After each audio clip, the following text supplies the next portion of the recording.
Yes, hello, this is Danhausen here, very nice for evil, and you are listening to Bob After Dark. Subscribe or be cursed.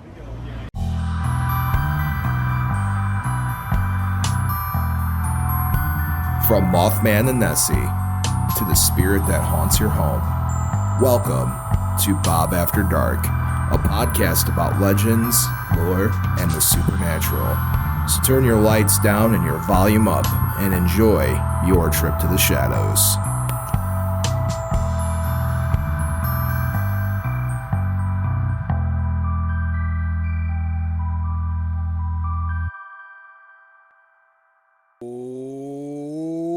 Hey there, children of the night, and welcome to Bob After Dark, the show that takes you into the shadows and goes and says hello, everything that goes bump in the night. I'm your host with the most that enjoys toast, Bob, and alongside of me, as always, is my ever wonderful, ever vampiric, and ever cape-wearing producer, Count Panic himself. I'm sorry. The heartthrob. Yes. The heartthrob. Yes. Sorry, I know of all you ladies and gents out there and these and thems that have the Count Panic posters up in their bedrooms. Everybody does. Everybody's at the heartthrob, Right, Bob After next Dark. Next to Farrah Fawcett posters, there's the Count Panic posters. I don't know, man. I prefer the Count Panic poster. Well, yeah, myself, you know what? I'm no Farrah Fawcett. But yeah, put the poster up. Bob, back here, back in the. It feels good to be back in the studio. You've been yes. zooming the past couple of times. I'm zooming and just, it's been a weird year. It's been a weird 3 years. I feel like my life has been in this weird spiral since my father passed, and I feel like I'm just trying to catch my footing, and I feel like I never can. Oh. But you know what? We look forward to the future, and we keep pushing on and try to do our best. Yeah, that's all we can do, Bob. The train keeps chugging along on the Bob After Dark train. Train. The bad train. Choo-choo. Yeah. And if you're watching on Jed TV Live here, you could see. I have a new set. Yeah. Yeah, I have a reclining chair, so this is how you're getting the show done for the rest of the night, Don't everybody. fall out the window there. Hey, I'm going to fall backwards out the window. I sense that. They also gave me a couch, There's a couch. but I can't be on the couch. Well, you I can do it on the couch, Yeah. but that's... We briefly talked about me laying on the couch. Let me pan for the Jet see- TV see crowd. the- yeah. See, there's a couch here. There is a couch. So that means we could have audience members, I guess. We should do a raffle or Yeah, you want to come sit on this couch? Do you want to come sit in the Bob After Dark couch, everybody? Yeah. Let me slow pan back to you there. Slow pan back. I gotta get the logo. So that's the tricky part with this new set. You gotta get the logo in there, Right. Well, so I'm trying to do both at the same time. Also, folks, pardon me. All of my notes are electronic, and I don't have a laptop this week, so I'm reading them off my phone. So bear with me. I'm just this episode might sound a little choppy, and I apologize about that ahead of time. But the phone still gets it done. The phone gets it done. Hey, the brand phone new too, right? brand new as of today. So the phone gets it done. I just don't have the studio laptop with me. We'll hopefully have that back next week. But the number is the same here, 219-845-1100 if you want to chime in live to the program here tonight. But welcome back, Bob. Absolutely. If this is your first time ever watching or listening to Bob After Dark, we are your weekly-ish show where we talk about legends, lore, and the supernatural, things that go bump in the night, lights in the sky, weird cryptid stories, and of course, Count Panic's favorite Chapel Roan song. You know what? I'm ashamed to say, Bob. I don't know if I know the artist. I have been. But I don't know. I'm not hip on the songs. Listen, I have. Am I missing out? I have discovered. I am not into. My music taste is very strange. Anybody who knows me knows that. I listen to.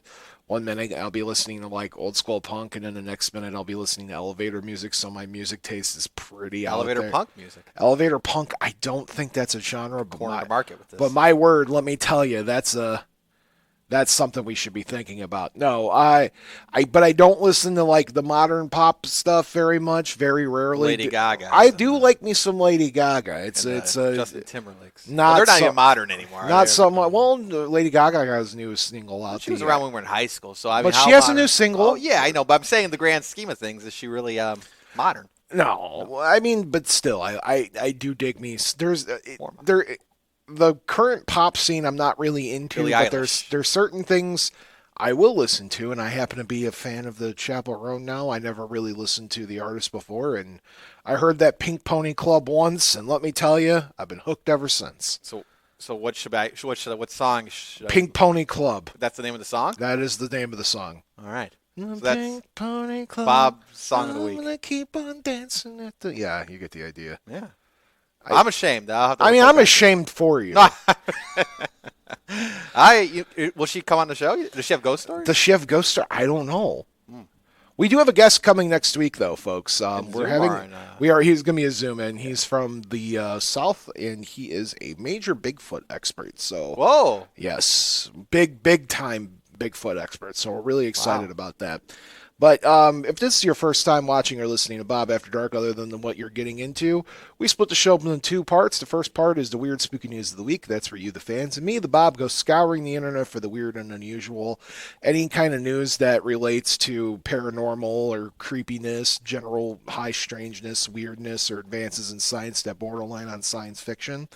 And I have 4 stories for us this week. 4? Because one's breaking news, but we'll get to the breaking news last. Okay. And the only reason I'm doing that is just because I have to read my notes in order, okay. or it won't work because I'm on my phone. So it'll still be breaking. It'll be breaking when it happens. Okay. All right. So you ready for our first news story? So our first news story comes to us from Oddity Central, and written always by the person who curates that site, just goes by Spooky. Someone keeps leaving plates of banana peels on a street corner, and nobody knows why. I guess that's paranormal. Count. It's high strangeness. It could be. It's high strangeness. But it could be ghost. It could be a lot of things. Yeah, it's a strange news story, so okay? Let me hear it. All right. For more than a year, at the start of every month, the people in Beeston, a town in the UK, have been finding a plate of peeled bananas in exactly the same place. Between the first and second day of each month, the plate stacked with 16 to 20 peeled bananas always shows up on the corner of Abbey Road and Webster Avenue in Beeston, and the residents have no idea who's behind the strange custom or its meaning. All everyone could say is that the banks have been appearing in the same spot for more than a year, and despite several signs asking whoever put them there to stop, it doesn't look like the mysterious fruit is going away anytime soon. Some have speculated that the plate is honey-drizzled bananas have some sort of religious meaning, while others believe it's just someone feeding the local wildlife. Although no animal ever touches them, so far no one has come up with a real answer to this mystery. Hashtag panic stay. Yeah, Bob. You said it's on Abbey Road? It's on the corner of Abbey and Beeston. Could be the ghost of No, Ringo's still alive. It could be the ghost of George Harrison or John Lennon leaving plates of banana peels out there. Now, Count Panic. I can't believe you. You were judging me for the story I picked out this I'm week. not judging you. It's very You're judging me. Well, I'm sure the orangutans and the primates of the Abbey Road are happy because, well, it's only the peels, right? Not the full banana. It's just the peels. You know, I have 2 theories. Mario Kart, right? I was just about to say I have 2 theories. Okay. My first theory is that someone's going to be using that neck of the woods for a Mario Kart track. Yeah. And so they're getting the banana peels ready to toss out there. Second thing, the more realistic answer, I'm curious if it's some sort of like compost thing. Yeah, could be. And I have a feeling that might be what it is. Because you're supposed to put banana peels in with compost, aren't you? Yeah. I'm curious if it's a compost thing. You know what, though, Bob? I'm thinking about this now. Okay. Never in my life have I slipped on a banana peel. I mean, I don't see that being a problem most people have. Well, I mean, it's supposed to be a big problem out there. It's like quicksand. Yeah. Quicksand as a kid, you're told that quicksand is like the scariest thing of all time. Mm-hmm. Yeah, it's terrifying. Well, it is terrifying if you're in it. Yeah, but I've never seen quicksand in my life. I don't know if we have that around here. There was that story a long time ago. It was kind of a crazy story. The kid survived, but it was Mount Baldy there in Indiana, where the sand. I remember that story. You know, they had to dig the kid out, but that's the closest thing I think to quicksand that we had around here. I would agree with you there. That is a spooky story. All right, you ready to move on to our next story? Yeah. All right, this one comes to us from the Daily Press, written by Renee Ray de la Cruz. Renee Ray de la Cruz. Sorry, that took a little bit there. And this is state bill would make Bigfoot the new face of California. And they're using this, and their slogan is Time to squash the beef. A California lawmaker has introduced a bill that would make Bigfoot part of the state's emblem family along with the golden poppy and the redwood tree. Assemblyman Chris Rogers, a Democrat out of Santa Rosa, is the creator of Assembly Bill 666, which, if passed, would designate Bigfoot as the official state cryptid according to the state. Rogers' district covers Del Norte, Humboldt, Mendocino, Sonoma, and Trinity counties, a northern California region known as the epicenter for Bigfoot lore, as some people say. Now, you might be wondering what a cryptid is, Count Panic. Now, if you don't know what a cryptid is, By now, well, I know, especially, yeah. I'd fire you. No, but they do have it in here, so I might as well explain what it is. So what is a cryptid? The International Cryptid Museum said they don't know whether a cryptid is an unknown species of animal, a supposedly extinct animal, a misidentification, or anything more than a myth until evidence is gathered and accepted. Until that proof is found, the supposed animal carries the label cryptid, regardless of its potential outcome and regardless of various debates concerning its true identity, museum officials stated. When it is precisely identified, it is no longer a cryptid because it is no longer hidden. That's a good definition. Yeah. Some examples of the cryptids include the El Chupacabra, Loch Ness Monster, the New Jersey Devil, the Mothman, the Abominable Snowman, also known as the Yeti, which is one of your favorites. The Yeti, yeah. Yeah, the question of which mythical creature represents California is a hairy one, Rogers told the New York Post. But we feel like it's time to squash the beef. It's not the Tahoe Tessie or the El Chupacabra that generates buzz and interest from outdoor enthusiasts. It's Bigfoot. I pounded my desk like Jonah J. Jameson from Spider-Man. I need pictures of Bigfoot. So the latest sighting in the Bigfoot in the Golden State occurred in September 2024 in Humboldt County, according to Bigfoot Field Researchers Organization, which claims to be the only scientific research organization exploring the Bigfoot Sasquatch mystery. The organization's database reported that a couple on a sunset walk through Founders Grove in Redwoods heard the forest get quiet before hearing chattering and a whoop sound. Spent a lot of time in the woods, and I've never felt that immediate dread, the commenter posted. Whatever it was huge. There have been many reported Bigfoot sightings in San Bernardino County, but one of the most popular was from the late Claudia Ackley, who died in 2023. A former Crestline resident and popular Bigfoot hunter, Ackley claimed to have encountered the creature while hiking near Lake Arrowhead in San Bernardino National Forest. Over the last decade, Ackley drew national attention during her pursuit to prove the beast's existence and while studying the mythical creature's history. In 1997, Ackley heard a growl outside her tent while camping at Yosemite National Park. When she looked outside, she saw a bipedal hairy creature walking away, the press enterprise said. The encounter sent her on a quest to study the creatures, which included leaving recordings in forest in an attempt to teach them human speech. Ackley said her life-changing moment came in 2014 during a Bigfoot expedition in Washington, when she locked eyes with what appeared to be a small 5-foot-tall creature in the trees. Ackley told the New York Post that in March 2017, she was with her two daughters, ages 14 and 11, and dog at Trailhead near Lake Arrowhead, when one of her children saw something that made her freeze in her tracks.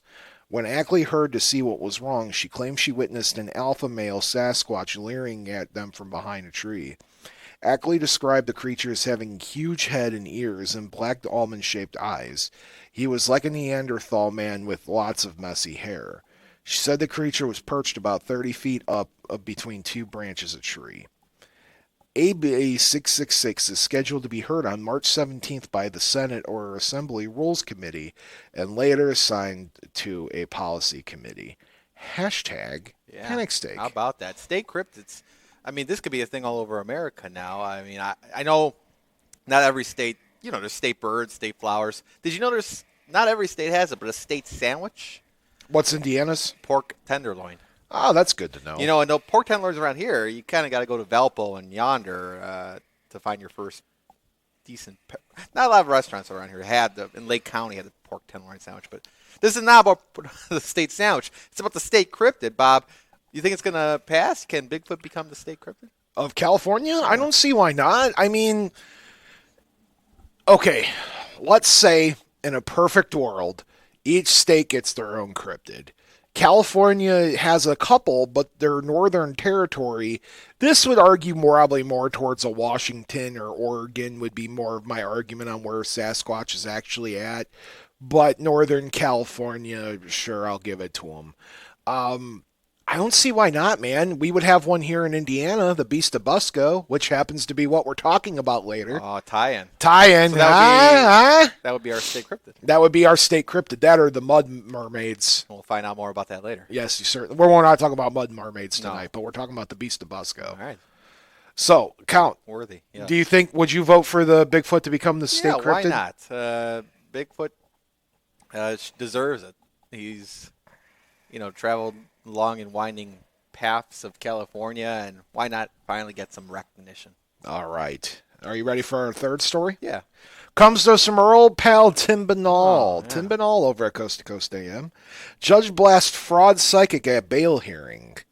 A psychic accused of participating in a swindling syndicate in Australia was blasted by a judge who called the self-proclaimed mystic a liar and a fraud. Justice Julia Lorangan reportedly issued the strong rebuke to Maria Williams at a bail hearing on this past Friday. The psychic was arrested last year for what authorities say was years-long operation wherein she, her sister, and her husband hoodwinked multiple people out of their money with promises of spiritual cleansing and curse removal. Williams' hopes of getting out of jail on bail were definitively dashed at Friday's hearing, as the judge worried that the mystic would attempt to escape justice if she were released. She's a fraud and a liar, Justice Julia explained in her decision to deny Williams' bail. That's the problem, isn't it? The judge went on to offer something of a backhanded compliment to the purported psychic, who was previously convicted of fraud, musing that the mystic is and I quote, woman of substantial skill and ability in front of the art of lying and manipulation. Jeez. In light of these uncanny abilities, Lorgan expressed a real concern that the applicant will direct some of her energy into avoiding appearing in court next. Beyond the psychic's prior convictions, the judge's decision to deny Williams bail may also have been informed by a bizarre development that occurred following the mystic's arrest. According to police, shortly after the clairvoyant was taken into custody, they received a call from a man claiming to be a private investigator who had been working the case of the criminal syndicate, billing herself the king of, I'm not going to use the term, but a very bad slur for G. That's all I'm going to say. Michael Stereo offered to join forces with the authorities to take the crooks down. However, it was later determined that the colorful character was Williams' uncle, who was hoping to interfere with the investigation at behest of his niece. Hashtag panic stake. Yeah, see, Miss Cleo would never get wrapped up in anything like this, but Miss Cleo got indicted by the federal government, didn't she? I think there was a problem, Miss Cleo. But you know what? You never know really who to trust, right? You're always on the highways and byways of America, and you see these houses off to the side saying, "Hey, psychic readings," but you don't know what's legit and what's not legit, Bob. So I always tell people to take those with a grain of salt. Do not take your last pennies to a psychic thinking you're going to find the answers. Take your last pennies and go get yourself something to eat. Please don't do that. Psychics are if you find the right one, can be very insightful, but they're not going to give you answers to questions how to solve your money problems. Yeah. And that's where I kind of draw the line. People know me, and I'm not one to call somebody a fraud, because it's not. I mean, I will if I have to, but if and I will say that if I catch somebody taking advantage of somebody based on like a financial situation, right, or just a bad situation in general, like, for example, give me $150, your last $150, so I can communicate with your dead dad. Like, that's manipulating, Yeah.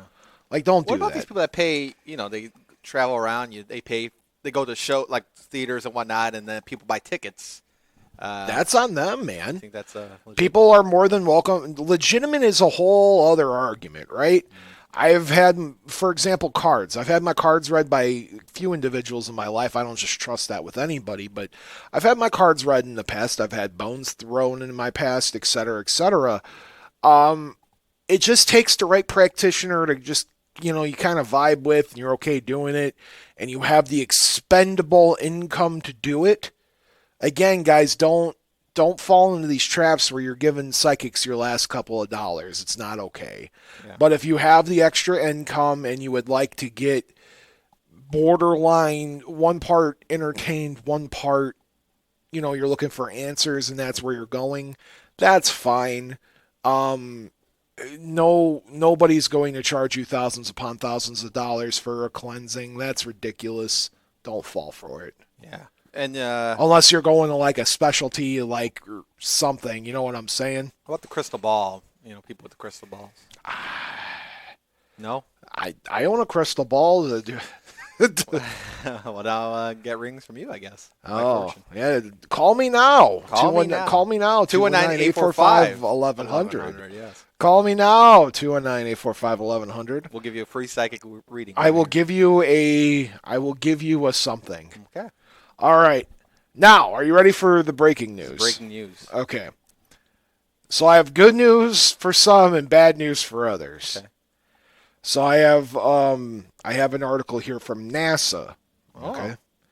Latest calculations conclude that asteroid 2024 YR4 now poses no significant threat to Earth. They were predicting that this comet was it's going going to hit the Earth. It no longer is going to hit Earth. That's the good news. That's good news to some people. There were some people that were banking on this They were comet. cheering for the I was comet. a comet, yeah. Yeah. No, now unfortunately it won't be hitting us. Or fortunately, it just depends. Are you a half full or a half empty person, right? So NASA significantly lowered the risk of a near-Earth asteroid 2024 YR4 as an impact threat to Earth for the foreseeable future.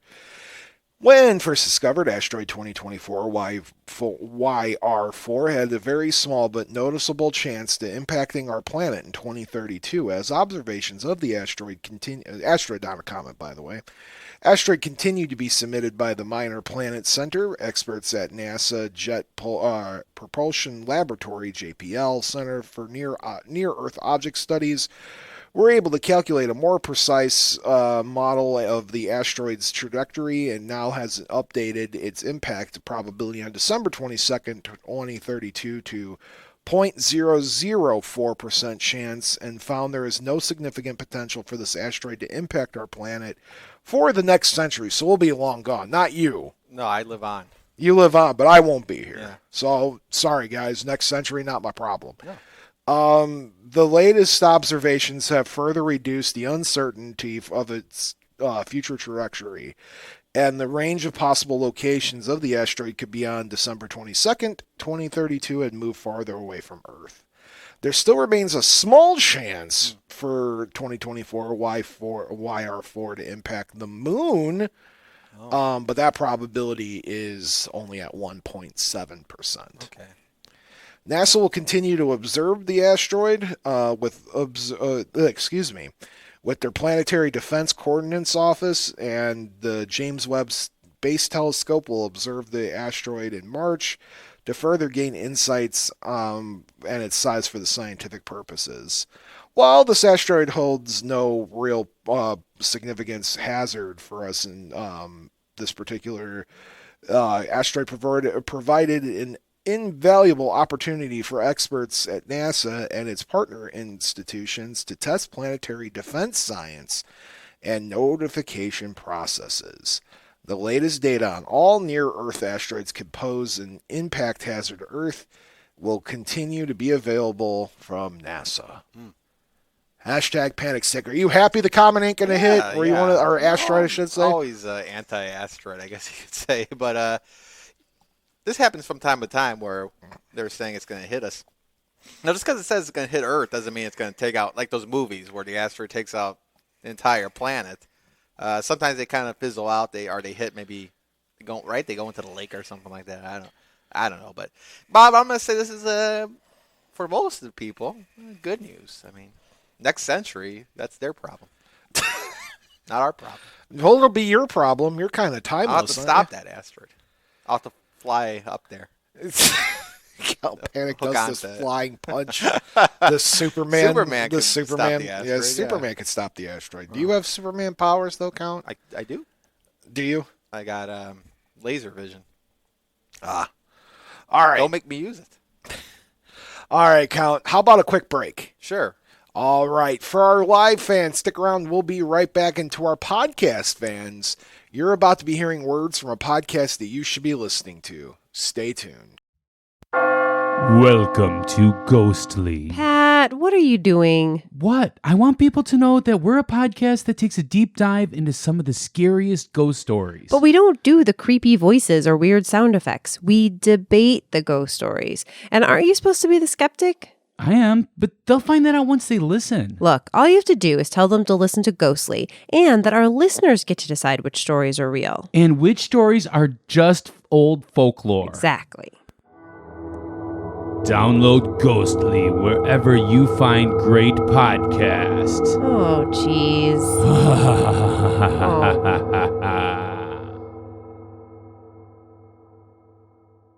And we're back. Oh, hey there, Count. Oh, hey, Bob. What'd you do during break? I stopped the asteroid. You stopped the asteroid completely for the next 100 years? I went into the next century. I stopped it. So breaking news: next century's asteroid is going Wait a to- second. You could time travel? I could time travel.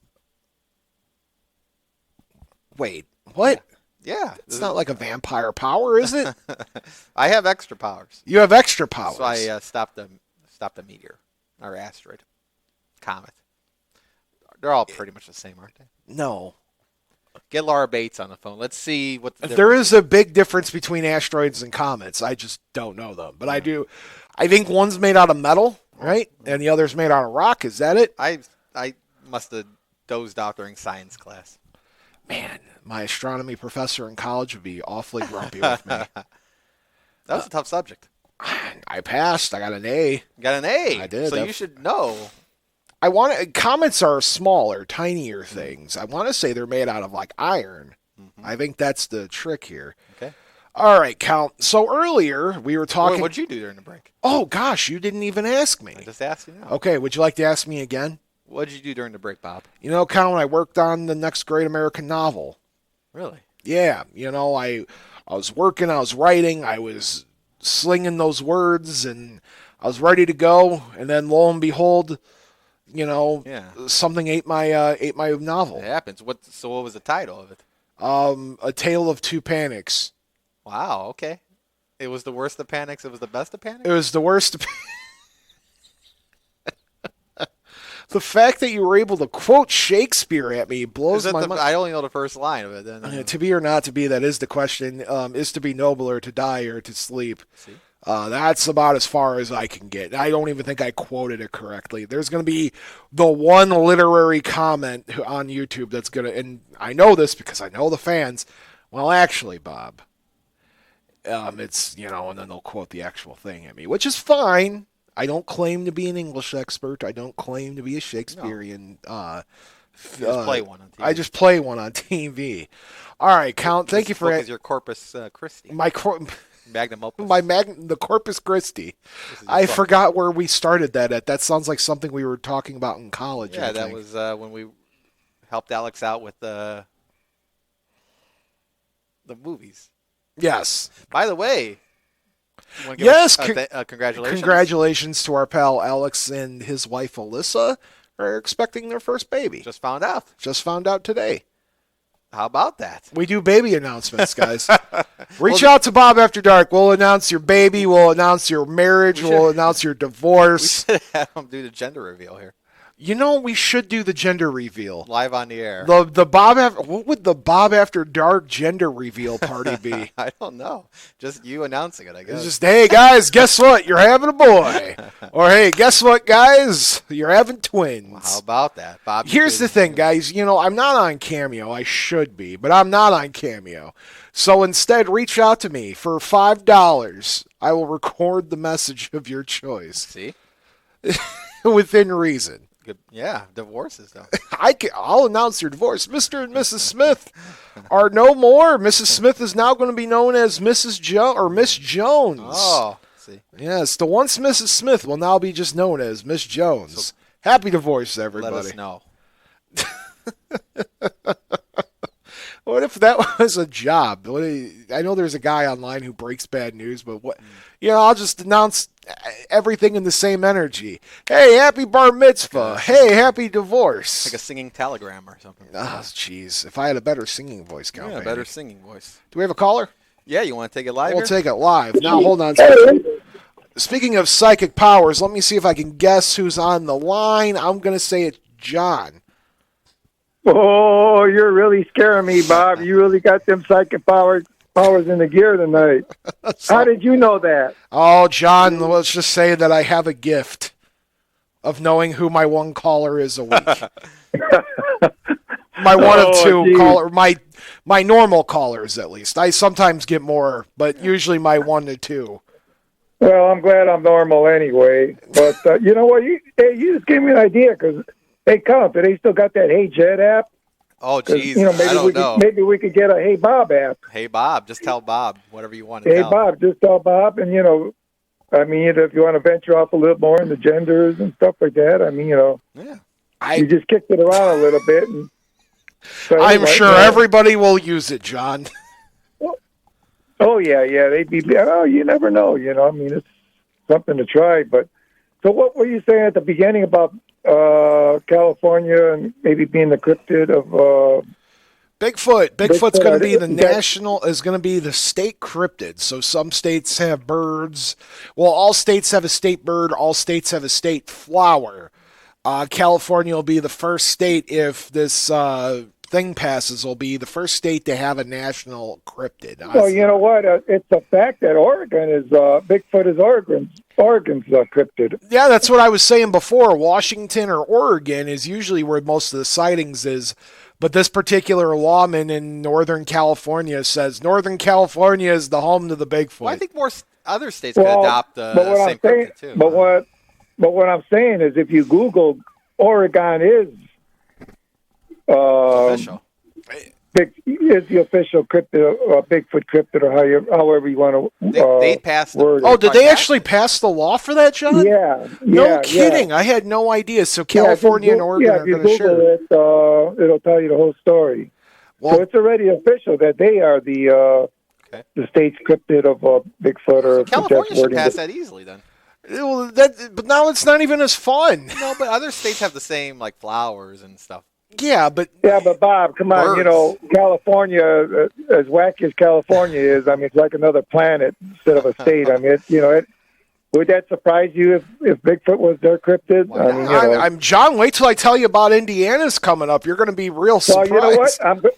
I'm going to listen to that because I was going to ask you what you would think of what creature would be, or animal, whatever, fictitious, whatever would be Indiana's. So we have two. cryptid. One is one that literally would take me 3 sentences to tell you the story, and that's the Mud Mermaids, or the Beast of Busco, which we're going to talk about here in just a moment. Okay, you know what? That sounds interesting. I'm going to continue listening as always, and I'll be interested to hear what you got to say about that. And nice to hear you again, Bob. Oh, thanks, John. We Hey, appreciate you know it. what? A week just seems like it's 2 days now. Ain't it? You weren't kidding. It seems like I just called you. I'm calling you again, but hey, I love it. So keep it up. I'll be listening. Thanks, John. We appreciate you. See you, Bob. See you, There you John. go. And he mentions how fast time goes. Just last week, Bob, we were negative 30 degrees. Now we had a nice spring day. We had almost outside. 60 degrees That's today. a week's difference. So, yeah. So count. Yeah. You're an Indiana resident. You've been an Indiana resident Proud your entire Indiana life, I'm resident. assuming. Yeah, proud Indiana resident. So, are you familiar with the entire state of Indiana outside of the region? Like, do you know your lore? My lore? Your lore of Indiana? I'm probably not hip with all the lore of Indiana. Okay. If I was to say Count Panic, what would you say that our cryptid is? And you can't say Mr. Pierogi, even though I would Mr. Pierogi's a were pierogi. It's a giant life-size dumpling, Bob. That's got It's- to be up there. What if I told you that Indiana's cryptid is a giant turtle? I don't know much about this. No. The Beast of Busco, they call it, Count Panic, the Beast of Busco. The Beast of Busco is the subject of a legend in Churubusco, Indiana, about an enormous snapping turtle which citizens claim to have seen in 1949. Despite a month-long hunt that briefly gained national attention, the Beast of Busco was never found. The Beast of Busco, or affectionately known as Oscar from the first discoverer, resides in Churubusco, Indiana, where it's supposedly a giant snapping turtle. Legend has it that the story started in 1898, when a farmer named Oscar Folk supposedly saw a giant turtle living in a 7-acre lake on his farm near Churubusco. He told others about it, but eventually he decided to leave it alone. A half a century later, in July 1948, two citizens of the town, Oro Blue and Charlie Wilson, also reported seeing a huge alligator snapping turtle weighing at approximately 500 pounds while fishing on the same lake, which has now come to be known as Folk Lake. A farmer named Gale Harris owned the land that at the time. Harris and others also reported seeing the creature. Word spread and many expeditions were held to try to find the big beast of the lake, including draining and motorboating the lake. Not much else is known about the Beast of Busco. Some say it was just hibernating and waiting for food to come out, and some say the beast never existed at all and was just a way for Oscar to be making his sleepy town feel alive. And little did you know that the Beast of Busco has its own festival in Indiana, Count Panic. Really? Oscar is honored in the Turtle Day Festival each June. It includes a parade, carnival with turtle races. A turtle shell named the Beast of Busco hangs in the Two Brothers restaurant in Decatur, Indiana, and a small concrete statue of the turtle sits in the sidewalk at the main intersection of the center of Churubusco. So, that is just a couple little things about our giant turtle that supposedly lives here in Indiana, Count Panic. I bet you didn't know that. I didn't know that. And so essentially, it's a snapping turtle, but a very large, very gigantic snapping turtle. But snapping turtles alone, terrifying, because, right, I could just take out your entire leg there, but this is a giant one. So you're saying this is around 1949? Yes. Okay. Now, I have an interesting article here, and I'm going to read it word from word for you guys. This is actually from the Fort Wayne, news station. So, news station, CBS affiliate 15. Okay. This is local-ish to Churubusco. It's not obviously the same town, but that's what would cover that. They have a whole story written here, and it's really interesting from the perspective of a journalist. I'm going to repeat some of the same things, but this is coming from actual locals, too. So I thought it was, necessary to read.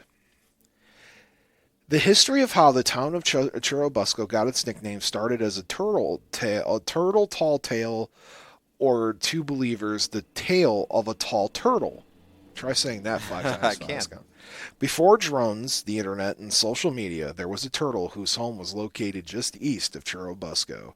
The town located northwest of Fort Wayne and is home to near 2,000 residents. Built in 1948, it was also home to a mythical creature that would go down in history as Indiana's Bigfoot or the Loch Ness Monster. It must have been a slow year for news because it went viral, and that was before the word viral was even used, said Chuck Jones. It was all over the country. In 1948, the Beast of Busco was spotted in Folk Lake. 2 men were fishing and claimed to have seen a giant snapping turtle that is now named Oscar. Then a while later, 2 men fixing a roof also saw the beast. Oscar was said to be longer and bigger than an average rowboat, which is about 10 feet, had the size of a child, and weighed anywhere from 400 to 500 pounds. His name stemmed from the original owner of the lake, Oscar Folk, who believes he first saw the turtle in 1898. You okay over there? Yeah. I was just making sure. Later in 1948, the owner of the property, farmer Gale Harris, saw the turtle and set out to capture the beast. The word of Oscar quickly spread to neighboring towns and they made national news. Jones was only 10 at the time. This is a resident of the area. Jones was just 10 at the time, but he remembers crowds and fans swarming the Folk Lake just to get a glimpse of the tortoise. Cars caused traffic jams, planes flew overhead, and drivers went down the deepest and darkest parts of the lake, and yet the beast was never found. They had traps and hooks, and they tried everything to find this turtle, and they actually did find it, Jones said. It broke out of its net, and then got a gaff hook, and while they had it, it started to tip the boat. So we know it was a large turtle. So they're from a local saying that they actually found this thing. They did. Where others have said that they didn't. So that's where I found this fascinating at. As the local says that this thing was so massive that it started to tip the boat over when they tried capturing it, so they just let it go. And it didn't try to, I mean, I would assume it would start snapping too, right? They say the jaws could have opened up and engulfed the boat in one bite, like widthwise. Yeah. Crazy, huh? That's crazy to think about. Are you still there? But you know what, though? Yeah, sorry. I looked it up just now. We're only about a couple hours away from that. I mean, it's not that far. No, do you want to go to the Busco to go see the Beast? Tonight? How you want to go tonight? Cut the broadcast now, everybody. We're going to Busco, Indiana. Well, we found it tonight. We'll find it all Bring right. it back. Only 100 years later, just about. We'll find it. Yeah. The property owner even stated to drain the lake in hopes of seeing the beast. However, due to a mixture of money issues and limited sighting, the search for Oscar stopped, and to this day, Oscar has yet to make another appearance. More than a half a century later, Churubusco still calls itself Turtletown, USA. It's hard to miss the 15-foot grinning green tortoise as you enter the city from US 33 and all of the turtles displayed around town. Each year, the town also salutes Oscar with Turtle Days, a 4-day event including turtle races, judging of turtle sculptures, carnival of attractions, and that is a little different. It runs a little longer than Pierogi Fest, even, Count Panic. I guess so, yeah, just a little bit. Now Oscar's home is up for sale. This was back in 2016. Located between Madden and McFundy Roads, the nearly 44 acres property is on the market for $1 million. Along with Folk Lake, Whitetail realtor Justin Griffin says the property is a great hunting track and great fishing. It's a great property with just a few, with a great few, and it comes with a story, said the realtor. I think it's a perfect place just to call home. But whatever happened to Oscar depends on who you ask. While some say he left the lake, others say he still lives there waiting for visitors.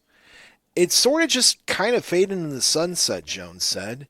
And if you know that makes a story really good, that's that way because now we didn't catch him, you can really make the story sound even better. Oh, we have a caller. We have a caller. Caller, you're on the air. Hello. Hello.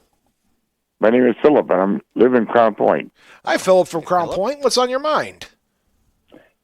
A whole bunch of things. Oh, sure. I can't. I'm trying to nail it down right now, since I'm on the air. Okay.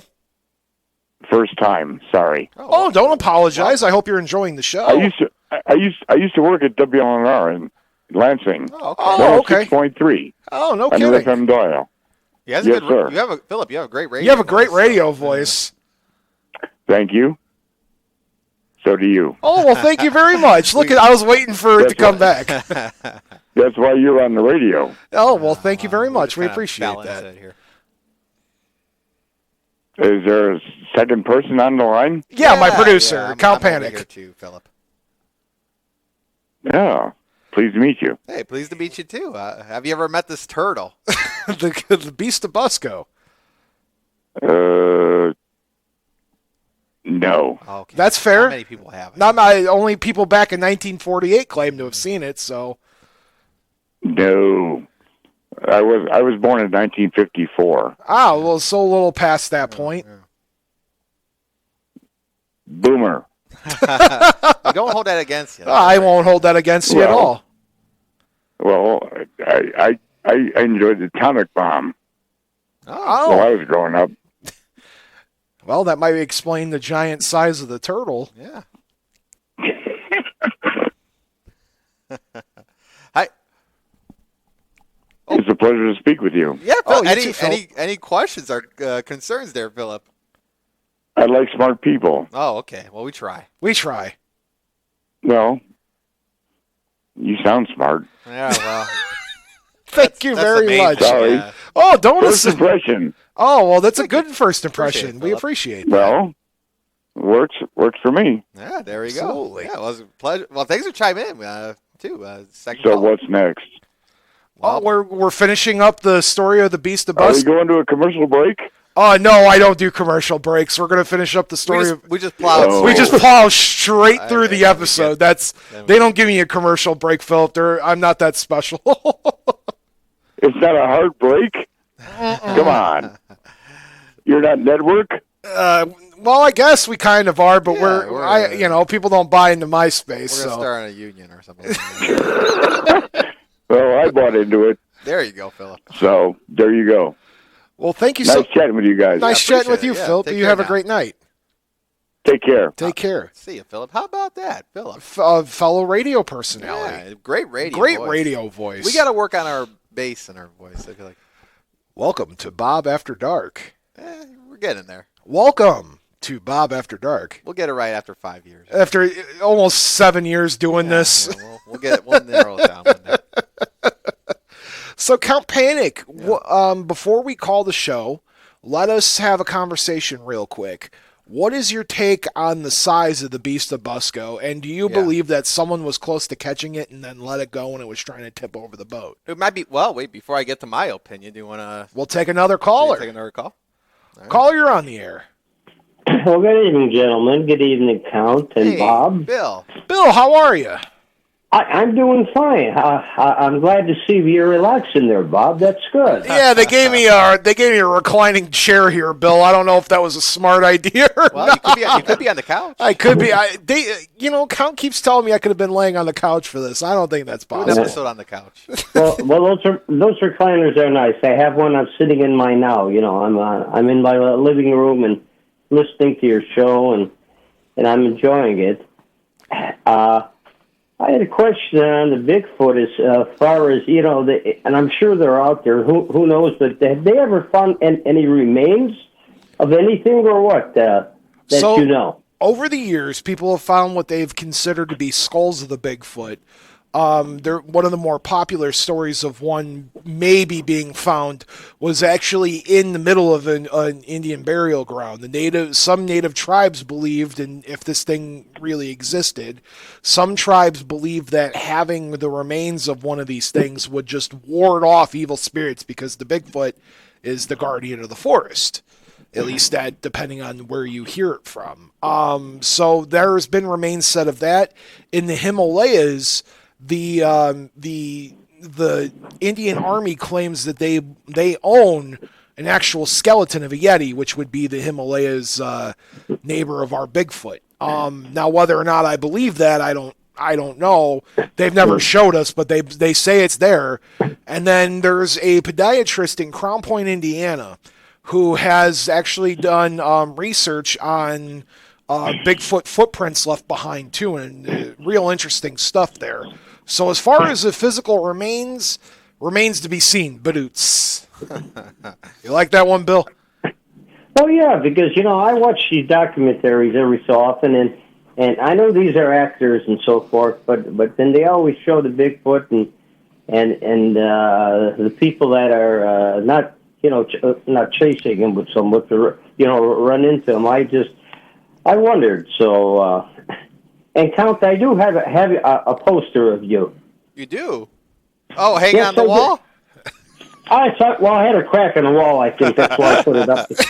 That's what why the I put best it up there. I think I got it at the post office. I'm not sure where I got that thing, but Well, but but yeah, it's so I've got it. It's a treasure. I'll keep it. it's occupying the wall, so that's good.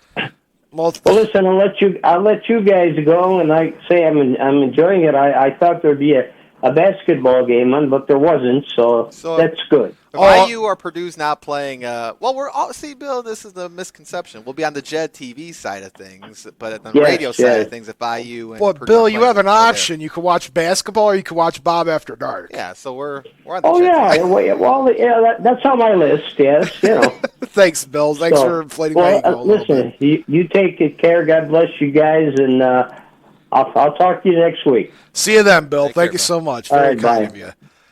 All right. So, Count, let's have a quick conversation. What do you believe this? Do you believe? Let's start with, do you believe? Do we have another caller? I think this might be, unless I didn't hang up the phone. Bill, you still there? No, might have been just me not hanging up the phone properly. Okay. But call back if I did hang up on you, 219-845-1100. Do you believe that the turtle actually existed? When Oscar first seen it way back in the 1800s. Yeah, sure. Who am I to prove that wrong? Yeah. Okay, so you believe that the turtle existed? Yes. To begin with. What do you think the take was that all these people seen it then in 1948? Do you think that people actually saw it, or do you think it was just a tall tale? You know what, Bob? I think it might have been, I'll tell my take, and I knew we have a phone caller there, but yeah, I don't know. See, that's the thing with it's that kind of spreads like wildfire sometimes. One person could see it, but then you got a lot of fibbers out there saying they saw it as well. So I believe it's out there, but I don't know if it was just, maybe, I bet there was some people fibbing about it too, Bob. Sure. We have a caller. We do. Caller, you're on the air. How you doing? Doing good. Who are we hearing from? This is Art. Hey, Art. How's it going? Good. What's this turtle you guys are talking about? The Beast of Busco, the Indiana state cryptid. The Busco, Indiana giant snapping turtle that we're now debating whether or not it actually existed at one point or another. I don't know about that one, but I know back in my day, I used to go fishing at Todd Park in East Chicago, and there were some huge snapping turtles back there. So they were saying this one weighed... go on. Wonder if they might be related. I mean, it could be. So this one they're saying was 500 pounds, and its jawline was big enough to snap like a small rowboat in half and up to 12 feet long. That could have been Todd Park, too. I don't know. Todd Park, Kosciuszko Park, or not. I'm sorry, wrong park. Park. This turtle was like 15 feet wide if it wasn't a foot. But that's no just kidding. My estimate. I mean, it's possible. There are weird things out there in the world, and maybe they're related. Yeah, you don't want to get your finger near their jaws. They have very powerful jaws. They could snap off your finger. Oh, yeah. I believe my dad always warned me the same thing. Snapping turtles are dangerous. But this one supposedly go on. A lot of unexplored areas in the region, so who knows what lies where, you know? Exactly. Don't go down to Little Cal River, or you never know what you're. You never know what you're gonna find. You might get attacked by a crane or a heron, something like that, or a snapping turtle. A snapping turtle. I don't know. Maybe the Beast of Busco was from East Chicago all along. Made its way over. Everybody has connections to East Chicago, so it's quite possible. Art, we really appreciate you calling in, bud. Have a good night. Good night, sir. Thank you. Our pal Art from Club Cuyahoga. Yeah. Good guy. Steve, I know we talked yesterday. I think nothing as of yet on the voice, but he's still looking, kind of delving into it as well, those voice recordings for the club. But as Art said there, Todd Park had some pretty. Now, have you ever been to this Todd Park? Massive. I've been to Todd Park. I've never seen a massive snapping turtle like Art did. But Bob, again, people see this stuff, and it wasn't maybe a 500-pound snapping turtle, but there could be some lineage there between the two turtles. You're saying that this turtle was just a very big turtle, and you're saying that it was blown out of proportion. Are you talking about the 500-pound turtle? The Beast of Busco. Yeah, well... Do you think the Beast of Busco was as big as what they say it was, or do you think it was just, as Art seen, a big fish a giant turtle, and then they just kind of rounded it out, saying that thing had to have been about 500 pounds. So like the fishermen out there, they always say, I caught a fish this big, but they kind of inflate the size of the fish to sound like they caught a massive fish. Maybe a case like that, but Bob, I don't know. These turtles could grow pretty big. I mean, it might have been a 500-pounder. You might be wondering what Bob Anderson's opinion is. What do you? Two people in a suit? I believe it is two people in a rubber suit or a giant turtle suit. No, I think it was a very big turtle. Yeah. I think it might have been a very large turtle. I think it might have been a record-breaking turtle. Do I believe it was 500 pounds? Do you? No. No. I think it was over. I think We have a case where Oscar, I truly believe, saw it. He saw something he couldn't explain, this giant, massive turtle, which, by the way, some depictions of this thing has a tree growing on its back. That's how big it is. It's got its own environment. It's got its own environment on top of the tree, right? So, Beast of Busco. Do we, do I believe that it was as big as what they say it is? No. Do I believe that there was a turtle? Yes. Now, do I take the locals' belief totally and say that the beast was this, that they caught it, but the thing was tipping over the boat and snapping at the boat and it was going to crash, so they let it go? Do I believe that? Yeah. Do I still believe it was as big as that? I don't know. It's hard to say because I don't like to disprove what locals believe that they said they saw or they said they heard. I mean, what's stopping it from being a 600-pound turtle? 700 pounds. Oh, now you're talking, Count Panic. But I'm just gonna say for this cryptid, I'm going with plausible. I'm not gonna say that it's a real thing. I'm not going to say that I don't believe it because I believe that there's things out there that we can't explain. Yeah. Even out, this is one of those times when we look at a cryptid that doesn't have any metaphysical powers to it or have any kind of mysticism to it. This is just a giant turtle that's never been recorded before. Let me ask you this, though. In 1949, turtles have long lives. They live longer than humans, could live hundreds of years, Bob. This turtle could very well maybe still out there.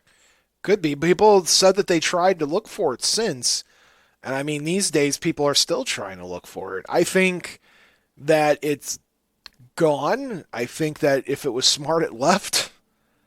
And yeah, if it's still out there, or maybe an offspring, maybe an offspring crawled its way here. Remember, guys, where we record this in the studio, we're on the south end of the city of Chicago in northwest Indiana. Yeah. Is it out there? Is it out? Did it wander from here to there? And then that, what Art saw, the giant turtles over in Todd Park, you said it's called? Todd Park. Is it possible that what he saw could be related to it? Should we go to Todd Park? It's a little closer.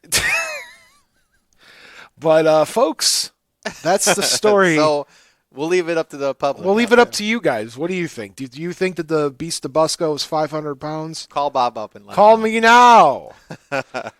Well, folks, that is the story of the Beast of Busco, Indiana State Cryptid. We have another caller. No, I was getting a computer. But officially, we got to make it the state cryptid, right? It's not. We don't have one yet, but Indiana should have a state cryptid. This is very well could be ours. This is ours. There's no. We're claiming it. We're claiming it.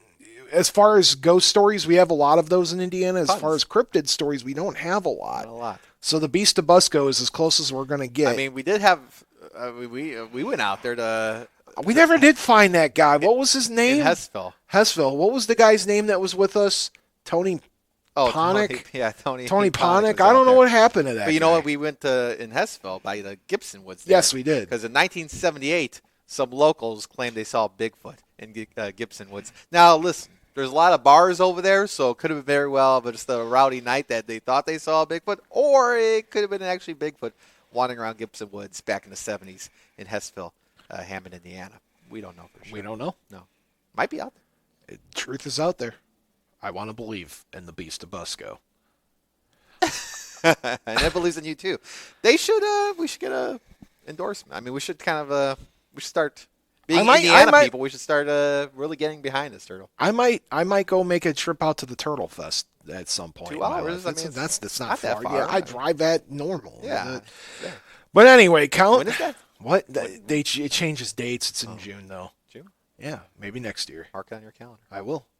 All right, Count. So that was the story of the Beast of Busco. Do you have any closing words for our audience this evening? Everybody, the weather is getting warmer, right? Go out and enjoy it. Although this is full spring, Bob. It's a spring of deception. Lousy Smarch weather. It's not, the old March saying is, right? Goes in like a lion, leaves like a lamb. Although sometimes it's the opposite. It goes in like a lamb and leaves a lion because it's just wacky weather around here. But everybody just keep on keeping on and be careful. Kind of a PSA, do not confront a snapping turtle. Danger can only come from it. Absolutely. Don't pick it up. Folks, thanks for watching and listening to another episode of Bob After Dark. On behalf of me and Count Panic, we just want to wish you guys all sweet dreams. To my mom, I just want to say goodnight to you and Dad, wherever you are in the universe. I hope you're happy, comfortable doing whatever it is that you want to be doing. And to Tiff, no matter where you are in the world, I hope you're happy, comfortable doing having the sweetest dreams of them all. And everybody else, remember the two most important rules of Bob After Dark are not all who wander are lost, and as above, so below. Until next time.